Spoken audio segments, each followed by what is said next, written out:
तो चलिए सीधे शुरू करते हैं आज का ये खास विश्लेषण। इसे आप एक यूनिवर्सिटी लेवल की मास्टर क्लास समझ लीजिए, जहां हम हजारों साल के मानव इतिहास को कुछ बुनियादी मैकेनिकल पैटर्न्स में निचोड़कर देखने वाले हैं। As a student of history जब आप इस सफर पर निकलते हैं तो एक हैरानंगेज बात पता चलती है। चाहे एंशिएंट सिविलाइजेशंस कितनी भी अलग क्यों ना लगें, उनके बनने, बिगड़ने और काम करने का ढंग कुछ फिक्स्ड कानूनों पर चल रहा था। तो आज हम उन्हीं कोड्स को अनलॉक करने वाले हैं। तैयार हैं आप? लेकिन आगे बढ़ने से पहले मैं आपको एक हैरानंगेज आंकड़ा बताता हूं। पिछले लगभग 3,500 साल की रिकॉर्डेड हिस्ट्री में क्या आप जानते हैं कितने साल पूरी दुनिया में पूरी तरह शांति रही? सिर्फ 268 साल। जी हां, सिर्फ 268 साल। बाकी के 92% समय दुनिया में कहीं ना कहीं युद्ध चल रहा था। इंसान आपस में लड़ रहे थे। इसका मतलब समझ रहे हैं आप? मानव इतिहास में शांति एक एक्सेप्शन है और युद्ध एक नियम। ये फैक्ट साफ बताता है कि सभ्यताएं आपसी टकराव के बीच ही आगे बढ़ती हैं। ओके, चलिए जल्दी से आज के सिलेबस पर एक नजर डाल लेते हैं। आज हम बात करेंगे 5 मेन टॉपिक्स पर। पहला, द मैट्रिक्स ऑफ ज्योग्राफी। दूसरा, बायोलॉजी एंड कॉम्पिटिशन। तीसरा, इकोनॉमिक्स एंड वेल्थ। चौथा, द साइकिल्स ऑफ पावर। और आखिर में एक बड़ा सवाल, इज प्रोग्रेस रियल? हम देखेंगे कि कैसे ये 5 अलग अलग डिसिप्लिन्स मिलकर सभ्यताओं के उत्थान, गिराव और आज के मॉडर्न स्ट्रगल्स को बिल्कुल साफ तरीके से समझाते हैं। तो आते हैं अपने पहले टॉपिक पर, the matrix of geography, nature's canvas. अगर हम पुरानी सभ्यताओं को देखें, जैसे इजिप्ट, सुमेर या इंडस वैली, तो एक तय पैटर्न नजर आता है। ये सभी हमेशा बड़ी और उपजाऊ नदियों के किनारे ही क्यों शुरू हुई? क्योंकि नाइल, टिग्रिस और इंडस जैसी नदियों ने इन्हें एक सॉलिड फाउंडेशन, एक मैट्रिक्स दिया। भूगोल यानी ज्योग्राफी असल में वो कैनवस है जिस पर नेचर सबसे पहले अपना इतिहास लिखती है। जहां पानी और मिट्टी में जान होती है, वहीं समाज का विकास शुरू होता है। पर ठहरिए, यहां एक चीज समझना बहुत जरूरी है। भूगोल आपको सिर्फ एक मैट्रिक्स देता है, एक कोरा कैनवस देता है, लेकिन उसमें रंग भरती है इंसान की इच्छा शक्ति, यानी ह्यूमन विल। जैसा कि एक मशहूर विचार है, man not the earth makes the civilisation. इंसान सभ्यता बनाता है, धरती नहीं। इसका सबसे बड़ा एग्जाम्पल है इजराइल। उनकी जमीन आसपास के इलाकों से किसी भी एंगल से बेहतर नहीं थी, लेकिन एक बंजर रेगिस्तान और हजारों रुकावटों के बावजूद उन्होंने सिर्फ अपने अनुशासन और ह्यूमन विल के दम पर एक सफल देश खड़ा कर दिया। ये सच में हैरानतेज है। चलिए अब थोड़ा और गहराई में चलते हैं और आते हैं अपने दूसरे टॉपिक पर, biology, competition and selection, the uncomfortable truths. अब हम उन कठोर बायोलॉजिकल नियमों की बात करेंगे जो हमारी सोसाइटी को चलाते हैं। देखिए, ये कुछ ऐसी सच्चाइयां हैं जिनसे आप मुंह नहीं मोड़ सकते। जिंदगी अगर डीप लेवल पर देखी जाए तो कंपटीशन और सर्वाइवल का ही दूसरा नाम है। नेचर में जैसे जानवर जिंदा रहने के लिए एक दूसरे से मुकाबला करते हैं ना, असल में हमारा इंसानी समाज भी बिल्कुल वही बायोलॉजिकल लॉज फॉलो करता है। एक बहुत ही फेमस कोट इस बात को जाहिर करता है, war is a Nations way of eating. युद्ध किसी देश का खाना खाने का तरीका है। अब सोचिए, जानवरों का जो बेसिक सर्वाइवल इंस्टिंक्ट होता है वो आधुनिक समाज में आकर खत्म नहीं हो जाता, वो बस एक नया रूप ले लेता है। सिविलाइज्ड इंपीरियलिज्म, इकोनॉमिक सैंक्शंस और आज के टाइम के मॉडर्न ट्रेड वॉर्स का। आज लड़ने के तरीके बदल गए हैं, नए रूल्स बन गए हैं, पर दूसरों पर हावी होने की वो पुरानी बायोलॉजिकल भूख, वो बिल्कुल वही की वही है। अब इसी बायोलॉजी से एक बहुत बड़ा धमाकेदार लेसन निकल कर आता है। बायोलॉजी और इतिहास हमें साफ साफ सिखाते हैं कि फ्रीडम और इक्वालिटी, ये दोनों पक्के जानी दुश्मन हैं। जी हाँ, अगर आप लोगों को पूरी आज़ादी दे देंगे तो सोसाइटी में नेचुरल इनइक्वालिटी बहुत तेज़ी से बढ़ेगी। क्यों? क्योंकि कुछ लोग पैदाइशी ज़्यादा ताकतवर, ज़्यादा शातिर या लकी होते हैं, और वहीं अगर आपको एब्सोल्यूट इक्वालिटी या बराबरी लानी है तो आपको फोर्स करके लोगों की आज़ादी को रोकना पड़ेगा। इतिहास गवाह है, इन दोनों को एक ही वक्त पर पूरी तरीके से पाना लगभग नामुमकिन है। एक और हैरान अंगेज ऐतिहासिक सच सुनिए। आपने शायद सुना हो, हर बुराई कभी ना कभी एक अच्छाई थी। हमारे जो मॉरल कोड्स होते हैं ना, वो फिक्स नहीं होते। वो टोटली इस बात पर डिपेंड करते हैं कि उस वक्त की इकोनॉमिक्स और सर्वाइवल की क्या डिमांड है। जैसे हंटर गैदरर्स जमाने में लालच और गुस्सा यानी ग्रीड और अग्रेशन जिंदा रहने के लिए जरूरी थे, इसलिए वो अच्छाई माने जाते थे। फिर आया खेती का दौर, जहां फसल उगाने के लिए शांति और बड़े परिवार वर्च्यूज बन गए। और आज आज के मॉडर्न इंडस्ट्रियल शहरों में जहां बच्चे इकोनॉमिक लायबिलिटीज बन सकते हैं, वहां लेट शादियां और इंडिविजुअलिज्म आज की जरूरत बन चुके हैं।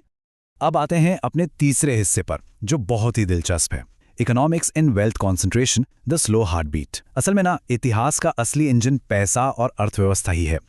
हम अक्सर ट्रोजन वॉर जैसी पुरानी कहानियां पढ़ते हैं जिन्हें प्यार या सम्मान की लड़ाई बताया जाता है, लेकिन जब आप उनके पर्दे हटाकर सच्चाई देखते हैं तो उनके कोर में क्या मिलता है? ट्रेड रूट्स और संसाधनों पर दबदबा। आर्थिक फायदे हमेशा इन बड़ी बड़ी रोमांटिक कहानियों के पीछे छुपे होते हैं। इस पूरी आर्थिक साइकिल को एक दिल की धड़कन की तरह सोचिए, एक लगातार सिस्टोल और डायस्टोल। होता क्या है, पहले पैसा नेचुरली कुछ खास और काबिल लोगों के हाथों में इकट्ठा होने लगता है। ये धन का कॉन्सेंट्रेशन है। लेकिन जब आम लोगों और इन अमीरों के बीच का गैप इतना बड़ा हो जाता है कि सोसाइटी अनस्टेबल होने लगती है, तब मजबूरन इस पैसे को फिर से पूरी सोसाइटी में बांटना पड़ता है। ये वेल्थ कॉन्सेंट्रेशन और रीडिस्ट्रीब्यूशन का चक्र इतिहास में लगातार चलता रहता है। अब ये पैसा वापस बांटने के यानी रीडिस्ट्रीब्यूशन के इतिहास में सिर्फ दो ही तरीके सामने आते हैं, या तो शांति से या फिर हिंसा से। एंशिएंट ग्रीस का ही एग्जाम्पल लीजिए। वहां सोलोन नाम के लीडर ने शांति से गरीबों का कर्जा माफ करके सोसाइटी को टूटने से बचा लिया था। आजकल मॉडर्न सोसाइटीज में भी तो यही होता है ना। प्रोग्रेसिव टैक्सेशन, वेलफेयर, सब्सिडीज, ये सब पीसफुल तरीके हैं। पर जब समाज शांति से ये गैप भर नहीं पाता, तब क्या होता है? तब होती हैं फ्रेंच रेवोल्यूशन और रशियन रेवोल्यूशन जैसी खौफनाक और हिंसक क्रांतियां। और ये फिगर्स इस बात को ब्रिलियंटली इलिस्ट्रेट करते हैं कि मॉडर्न इकोनॉमी कैसे वापस सीधे बायोलॉजी पर असर डालती है। देखिए, जैसे जैसे मॉडर्न इंडस्ट्रियल वेल्थ आती है, देश की टोटल फर्टिलिटी रेट्स में भारी गिरावट आने लगती है। आज का डेटा देखें तो साउथ कोरिया बस 0.72 पर है, यूरोप में स्पेन 1.19 पर है, और यहां तक कि इंडिया भी 1.98 के साथ रिप्लेसमेंट लेवल से नीचे जा चुका है। पता है इसका क्या मतलब है? इस धन के कॉन्सेंट्रेशन की वजह से पॉपुलेशंस गिरती हैं और एक इनएविटेबल डेमोग्राफिक रिप्लेसमेंट होना अब तय माना जाता है। अब इन सब से आगे बढ़ते हैं और आते हैं चौथे टॉपिक पर, the cycles of power, Plato's wheel. Political science की तरफ चलें तो एक बड़ा सवाल आता है कि पावर या सत्ता आखिर कैसे काम करती है, सरकार कैसे बनती है, सत्ता कैसे ट्रांसफर होती है और आखिर में कैसे हाथ से निकल जाती है। इस पूरे साइकिल को समझने के लिए प्लेटो का पहिया एक कमाल का फ्रेमवर्क है। प्लेटो सिखाते हैं कि हर सरकार एक तय साइकिल से गुजरती है। सत्ता सबसे पहले मोनार्की यानी राजशाही से शुरू होती है, फिर वो बदलती है एरिस्टोक्रेसी में, जहां कुछ खास लोग राज करते हैं। उसके बाद लोग आज़ादी की मांग करते हैं और जन्म होता है डेमोक्रेसी का। पर याद है, हमने फ्रीडम और इक्वालिटी की बात की थी। जब डेमोक्रेसी में असमानता या आर्थिक गैप हद से ज्यादा बढ़ जाता है, तब पूरे देश में क्योस फैलता है, और यही क्योस एक डिक्टेटर के आने का रास्ता साफ कर देता है। सोचिए, बिल्कुल वैसे ही जैसे एक्सट्रीम हालात के दौरान जूलियस सीजर ने रूबिकॉन नदी पार करके तानाशाही की नींव रखी थी। अगर दुनिया में गुड गवर्नेंस या सुशासन का कोई सबसे बेहतरीन एग्जाम्पल देखना हो तो वो रोम का गोल्डन एज था। ये एक ऐसी मास्टर क्लास थी जहां सत्ता परिवार के आधार पर नहीं बल्कि मेरिट यानी क्षमता के आधार पर आगे बढ़ती थी। नर्वा से लेकर मार्कस ऑरेलियस तक शांति और विकास अपने चरम पर था। लेकिन ट्रेजेडी देखिए, जैसे ही कमोडस ने अपने पिता से वंशवाद या नेपोटिज्म के जरिए सत्ता इनहेरिट की, पूरा का पूरा सिस्टम कोलैप्स कर गया। रोम की ये कहानी आज की मॉडर्न पॉलिटिकल वल्नरेबिलिटीज का बिल्कुल सटीक उदाहरण है। लेकिन रुकिए, इतिहास के इस घूमती व्हील में कुछ शानदार एक्सेप्शंस भी मौजूद हैं। एक नाम जो सबसे अलग चमकता है वो है सम्राट अशोका। कलिंगा के युद्ध का भयानक मंजर देखने के बाद उन्होंने पूरे इतिहास के चलन को ही पलट दिया। उन्होंने जीतने के लिए किए जाने वाले युद्ध हमेशा के लिए छोड़ दिए। उन्होंने बुद्धिज्म अपनाया और सुशासन यानी गुड गवर्नेंस और शांति को अपना सबसे बड़ा मकसद बना लिया।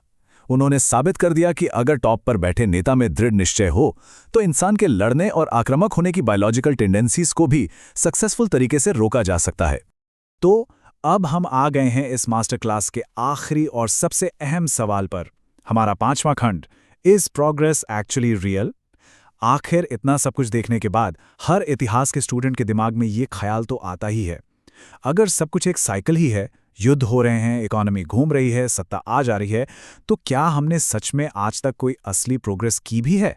इसका जवाब जानने के लिए प्रोग्रेस को सही मायने में समझना बहुत जरूरी है। देखिए, असली प्रोग्रेस इस बात से नहीं नापी जाती कि इंसान कितना खुश है या मॉरल्स कितने अच्छे हो गए, क्योंकि इंसानी समस्याएं तो हमेशा रहेंगी। प्रोग्रेस का सच्चा मतलब है लाइफ का अपने एनवायरनमेंट पर बढ़ता हुआ कंट्रोल। सोचिए, आज हमने भूखमरी जैसी चीज को काफी हद तक हराया है। भूगोल की दूरियां टेक्नोलॉजी और हवाई जहाज ने लगभग मिटा ही दी हैं। असल में यही सच्चा विकास है जो आज की पीढ़ी को पिछली पीढ़ियों से अलग करता है। लेकिन इस पूरे विश्लेषण की सबसे संगीन वार्निंग इस विचार में छुपी है। ध्यान दीजिएगा, civilisation is not inherited, it has to be learned and earned. सभ्यता यानी सिविलाइजेशन हमें बायोलॉजी या जीन्स में नहीं मिलती। ये एक बेहद नाजुक कल्चरल हेरिटेज है जिसे हर नई पीढ़ी को फ्रेश सिरे से सीखना और कमाना पड़ता है। शिक्षा ही वो अकेली क्रांति है जो हमारे समाज को बचाती है।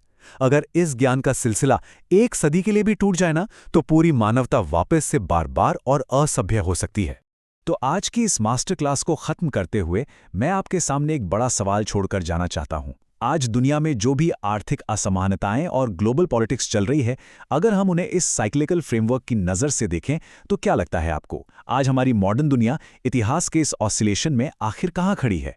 सोचिएगा ज़रूर। ये नज़रिया आपको घबराहट नहीं देगा, बल्कि चीज़ों को समझने की एक बहुत गहरी क्लैरिटी प्रदान करेगा। और हाँ, अंत में अगर आपको इस ऐतिहासिक विश्लेषण से, इस मास्टर क्लास से पूर्वजों के इतिहास की सटीक समझ मिली हो, तो इस जानकारी के ट्रांसमिशन को जिंदा रखना हम सबकी ज़रूरत है। इस एक्सप्लेनर को लाइक करें, इतिहास और सोसाइटी को समझने में दिलचस्पी रखने वाले दोस्तों के साथ शेयर करें और ऐसे ही डीप डाइव्स के लिए सब्सक्राइब करना ना भूलें।